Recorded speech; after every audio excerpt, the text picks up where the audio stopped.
জমি পাওয়ার জন্য প্রধানমন্ত্রীকে মা ডাকাটা কতটুকু যৌক্তিক ছিল আপনার দিক থেকে? আমি তো আরেকটা জমি পাওয়ার জন্য ডক্টর মোহাম্মদ ইউনূস স্যারকে বাবা ডাকতে হলেও ডাকবো, কারণ আমার প্রয়োজন আছে। কাজেই আমি এটার জন্য অনুতপ্ত না। একটা জিনিস পাওয়ার জন্য মা, বাবা, দাদা সবকিছুই ডাকা যায় এবং আমি ভবিষ্যতেও ডাকবো।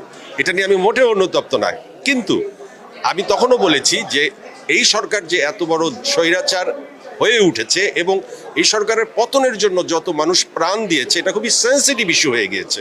কাজেই ওই সরকারের প্রধানকে আমি মা ডেকেছি। আমার কাছে এখন আমি অনুতপ্ত, কারণ অনেকগুলো প্রাণ ঝরে গেছে।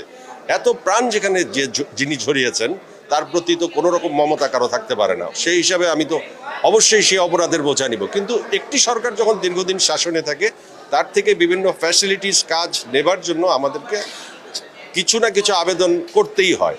এটা অনেকেই করেছে, অনেকে বেশি করেছে, অনেকে কম করেছে। সেটা আমার কোনো কথা আর নাই আসলে।